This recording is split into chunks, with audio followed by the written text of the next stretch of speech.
नारायण नारायण नंदराज जी। नारायण नारायण। बिराजिए आप लोग। कहिए क्या बात है? हम निर्धन आदिवासी हैं नंदराज, और यही गोकुल के आसपास गैयों के लिए चारा उगाते हैं और उसे मथुरा के राजमहल के कर्मचारियों को बेचते हैं। पर बीते कुछ दिन से वो हमसे चारा भी ले लेते हैं और बदले में हमें कुछ भी नहीं देते। हमें डांट फटकार के भगा देते हैं। अब हम ये चारा वहां नहीं ले जाना चाहते नंदराज। कितना चारा लाए हो? सकट भर के है नंदराज। आप ले लोगे तो हमें इतनी दूर मथुरा ना जाना पड़ेगा।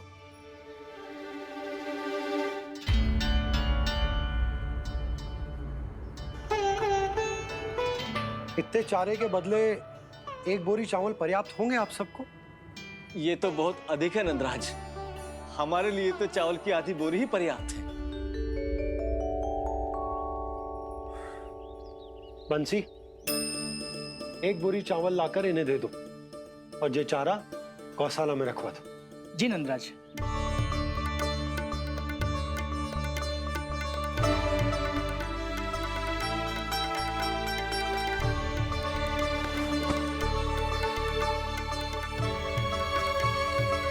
हमारी सहायता करने के लिए बहुत बहुत धन्यवाद नंदराज जी। आप धन्य हैं।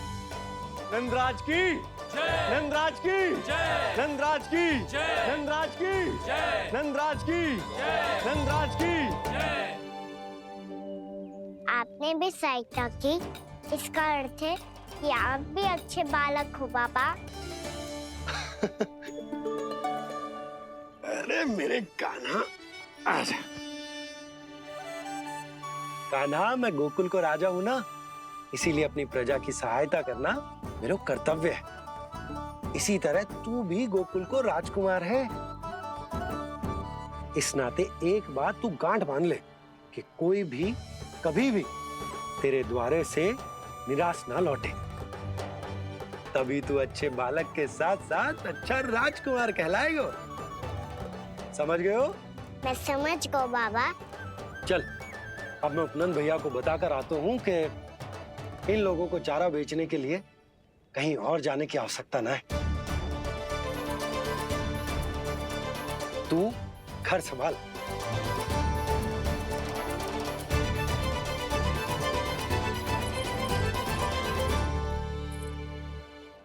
जो मैं सोच रही हूँ, क्या आप भी वही सोच रही हैं प्रभु? जशोदा भाभी, तनिक इधर तो देखो। कितना चारा लाए हो? इतने चारे के बदले एक बोरी चावल प्राप्त है। फल ले लो, फल, मीठे मीठे फल। सुगंधी इतनी बढ़िया है तो फल कितने मीठे होंगे।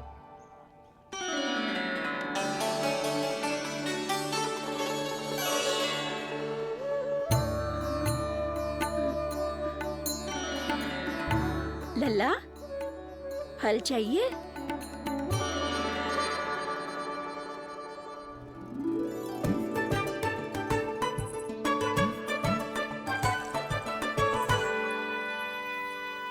कहाँ चली जशोदा जी? देखने तो दो कान्हा क्या कर तो है। तनिक ठहरो तो सही। अरे पर क्यों? आपको अपने अच्छे बालक पर विश्वास ना है? अवश्य है। इतने वर्षों तक घर में बंद अवश्य रखो है मैंने, पर सिखाओ भी है। सब संभाल सकता है मेरा कान।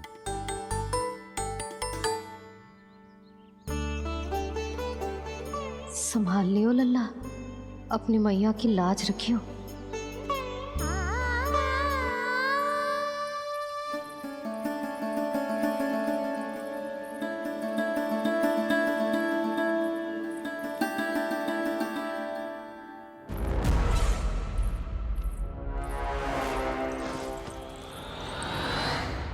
नहीं नहीं नहीं नहीं, मैं किसी से नहीं मिलूंगा। मैं फिर से ये सब नहीं करने वाला। मैं पहले बता रहा हूँ आप लोगों को। देखो, मुझे एक क्षमा कर दो, मुझसे ये सब नहीं होगा। मैं किसी से नहीं मिलने वाला। ये ऐसा व्यवहार क्यों कर रहा है? शांत हो जाओ। अन्यथा हमारी योजना असफल हो जाएगी। पता लग जाने दो, सबको पता लग जाने दो, मुझसे ये सब नहीं होगा, मुझे क्षमा कर दो। क्या पता चल जाने दो महाराज कंस?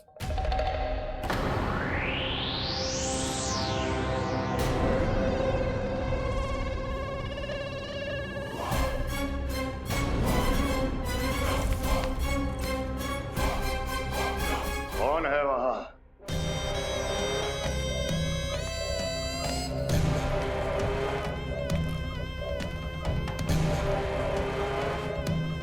आपने बाणासुर को नहीं पहचाना महाराज? और आप दोनों ने अपने स्वामी के परम मित्र और सबसे विश्वसनीय साथी को नहीं पहचाना?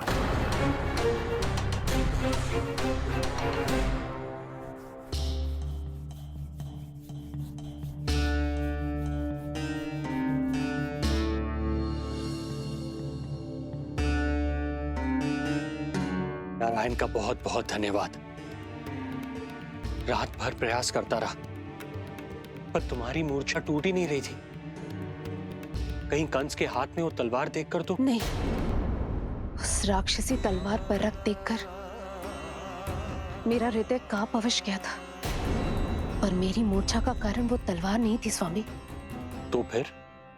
अवश्य ही कुछ तो समस्या है यहाँ।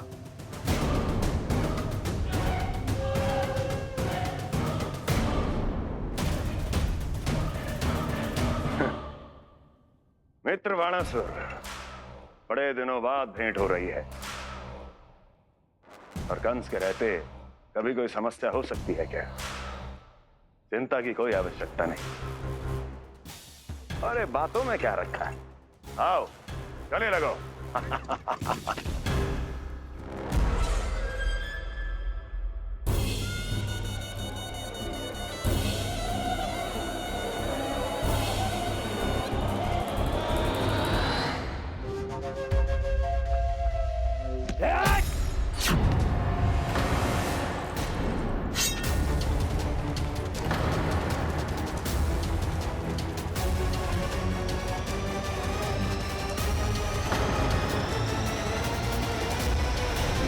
कंस की भुजाओं की पकड़ अजगर की जकड़ से भी अधिक कठोर होती है।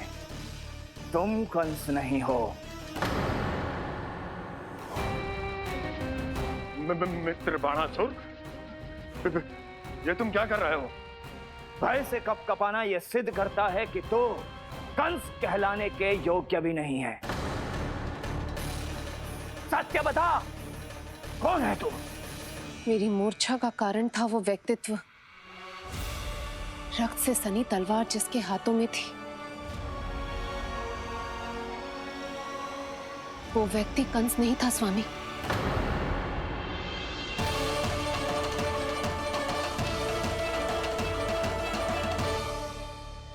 बिल्कुल सही पहचाना आपने। ये महाराज कंस नहीं है।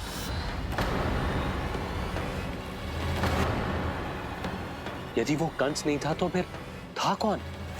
ये है राष्ट्रपाल, कंस का भाई, मेरे सीधे साधे भैया राष्ट्रपाल।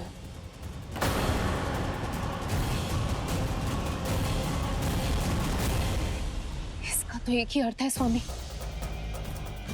कंस ने उन्हें भी अपने जैसा बना दिया है।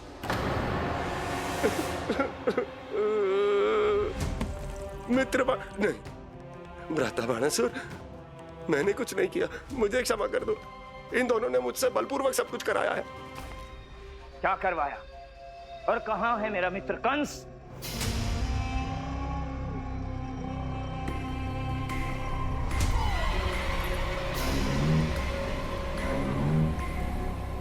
वहां।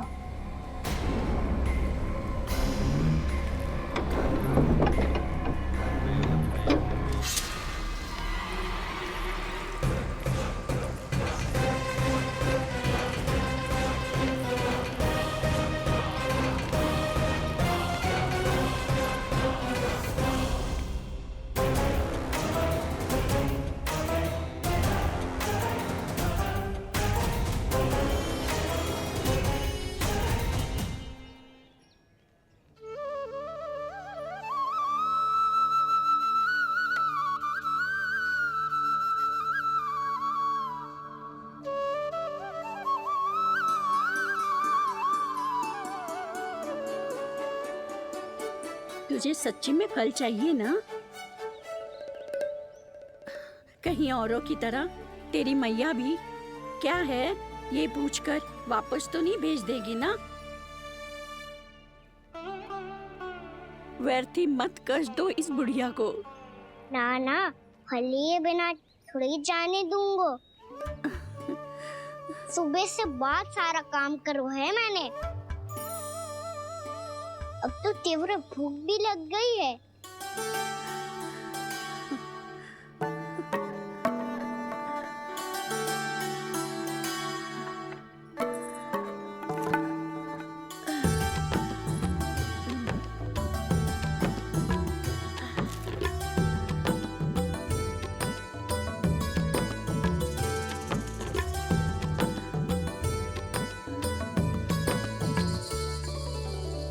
स्वयं तो इतना सा है, फिर इतनी बड़ी टोकरी संभाले चलो है। किसी की सहायता करने के लिए तन और मन के बल से अधिक निश्चय में बल होना चाहिए।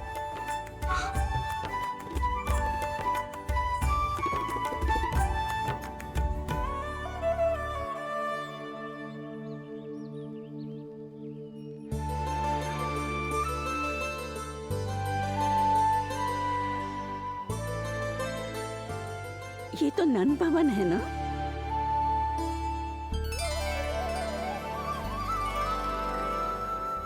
और तुम नन जी के लल्ला हो ना? हाँ, मेरा नाम कृष्ण है, पर आप मुझे लल्ला और कान्हा बुला सकती हैं। सब अपने मुझे इसी नाम से बुलाते हैं। तो मैं भी तुम्हारी अपनी हूँ। इन संसार में सभी मेरे अपने हैं और मैं सबका। कभी कभी जो कैसी बातें कर देता है।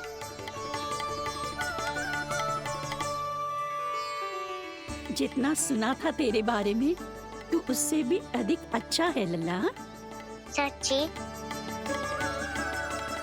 तब इस प्यारे से लल्ला को फल तो दो। कब से खड़ा हूँ, बहुत भूख लगी है मुझे। हाँ हाँ, बताओ कौन सा फल खानू है? केला, आम या अमरूद?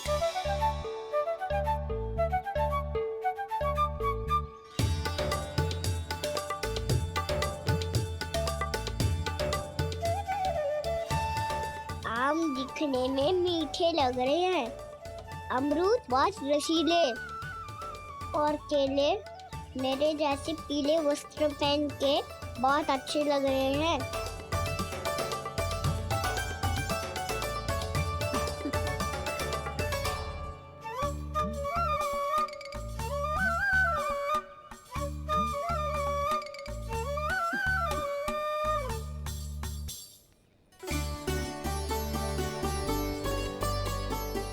तो फिर कौन सा लूं? मुझे तो सारे के सारे चाहिए। लगता है मुझे जानू चाहिए मोल भाव कराने। देख तो लो, आपका कहना कर क्या रहो है, पता चल जाएगा जो कितना सयाना है। सयाना तो बहुत है कान्हा, स्वयं देख लेना। हाँ पक्का, मुझे तो सारे फल ही अच्छे लग रहे हैं। तो सारा ही ले लो। पर ये तो बताओ कि इसका मूल्य क्या दोगे? मूल्य ये क्या होता है? जब कोई वस्तु लेनी होती है ना, तो उसके बदले में कुछ देना होता है लल्ला, उसको मूल्य कहते हैं। पर जब मुझे मैया फल देती है तो मुझसे कोई मूल्य नहीं लेती है। और गोपियां भी तो कोई लड्डू और मिठाइयाँ देती रहती है, पर उन्होंने कभी भी मूल्य नहीं मांगा।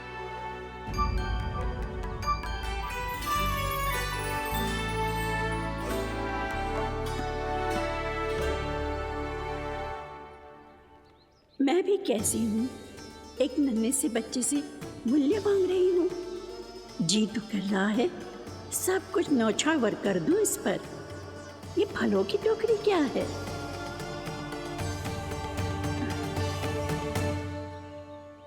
एक बात तू गांठ बांध ले कि कोई भी कभी भी तेरे द्वारे से निराश ना लौटे, तभी तू अच्छे बालक के साथ साथ अच्छा राजकुमार कहलाएगा। आप निराश ना हो, मैं आपके लिए अभी मूल्य लेकर आता हूँ।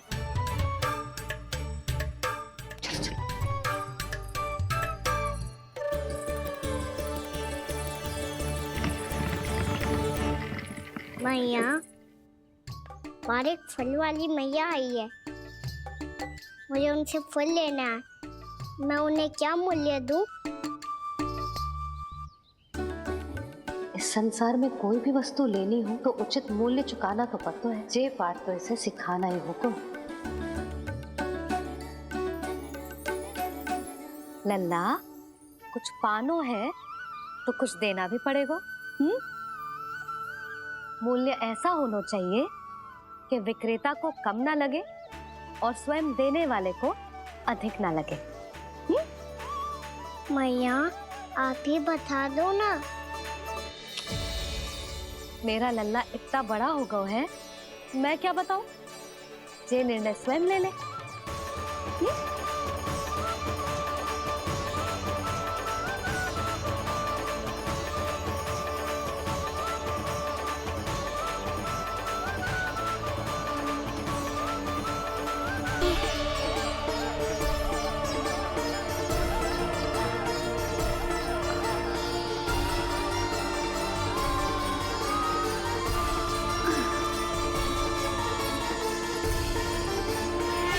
ये क्या हो रहा है? अभी ऐसा लगा जैसे किसी ने टोकरी उठाने में मेरी मदद की हो।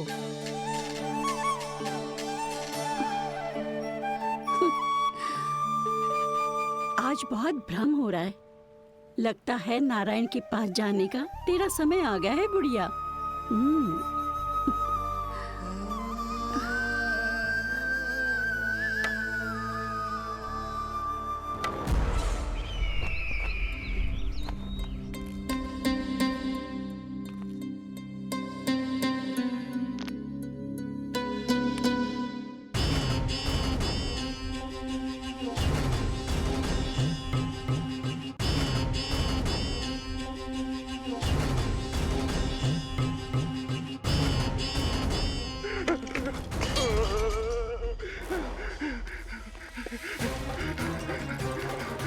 ये मुझसे क्या करवा दिया? ये मुझसे क्या करवा लिया? मुझे ये सब नहीं करना।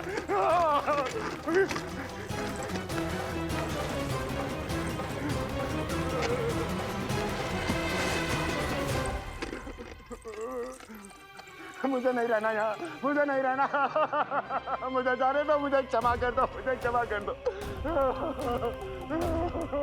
मुझे जाने दो। फल वाली मैया आई है, मुझे उनसे फल लेना है। मैं उन्हें क्या मूल्य दूं? मूल्य ऐसा होना चाहिए कि विक्रेता को कम ना लगे और स्वयं देने वाले को अधिक ना लगे। आप ही बता दो ना। मैं क्या बताऊं? ये निर्णय। वाली मैया आई है, मुझे उनसे फल लेना है। मैं उन्हें क्या मूल्य दूं? मूल्य ऐसा होना चाहिए कि विक्रेता को कम ना लगे और स्वयं देने वाले को अधिक ना लगे। आप ही बता दो ना। मैं क्या बताऊं? ये निर्णय। तो आपके लिए मूल्य ले आया मैया। मैया, मैया। तूने मुझे मैया कहकर पुकारा है, मुझे इतना ही पर्याप्त है। अब तो होगा ना सिर्फ कि मेरा कान्हा अच्छा बालक है, जो इतनी सी आयु में समझ गया है कि वस्तुओं के मूल्य से अधिक मूल्यवान होती है। मैया, बाहर एक फल वाली मैया आई है, मुझे उनसे फल लेना है। मैं उन्हें क्या मूल्य दूं? लल्ला, कुछ पानो है तो कुछ देना भी पड़ेगा। मूल्य ऐसा होना चाहिए कि विक्रेता को कम ना लगे और स्वयं देने वाले को अधिक ना लगे। मैया, आप ही बता दो ना। मेरा लल्ला इतना बड़ा हो गया है, मैं क्या बताऊं? ये निर्णय स्वयं ले ले।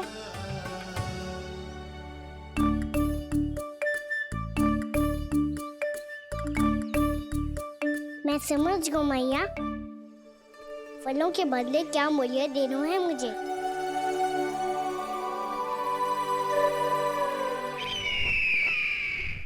कैसा षड्यंत्र है ये? एक कायर को मेरे मित्र के सिंहासन पर क्यों बैठाया आपने? ये कोई षड्यंत्र नहीं, अंतिम उपाय है राक्षस राज बाणासुर। तिरनाव्रत की मृत्यु के बाद महाराज कंस पूरी तरह से टूट चुके थे। तभी उन्होंने निर्णय लिया कि वो भीषण तपस्या करेंगे। जब तक मां कंकाली उन्हें स्वयं आशीर्वाद नहीं दे देती, उस विष्णु अवतार के वध के लिए उन्हें आवश्यक शक्तियां प्रदान नहीं करती, तब तक वो इस तपस्या से नहीं उठेंगे।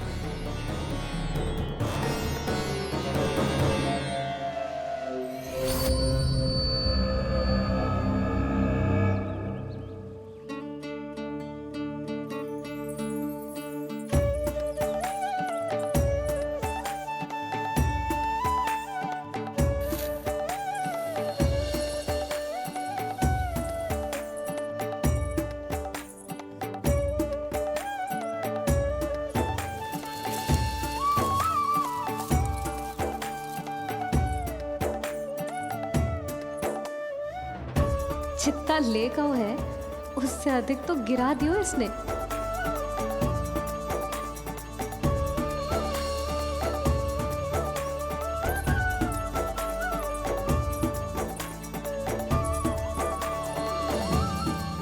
ये लो आपके लिए मूल्य ले आया मैं।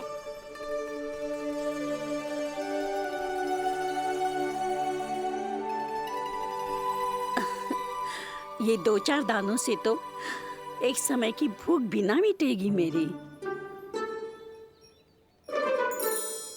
हाँ, कहाँ गए? मैं तो मुट्ठी भर के लाया था।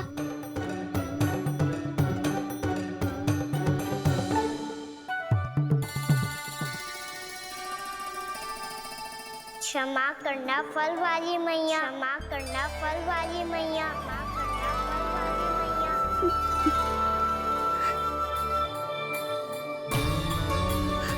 क्या कहा तूने? क्षमा करना फल वाली मैया, क्षमा करना फल वाली मैया। मैया,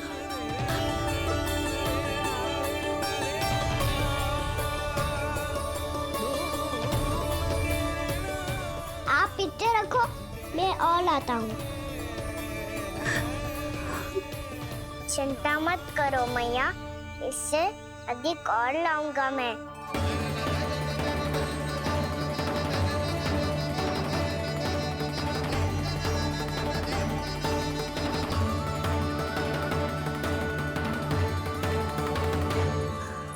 रुको।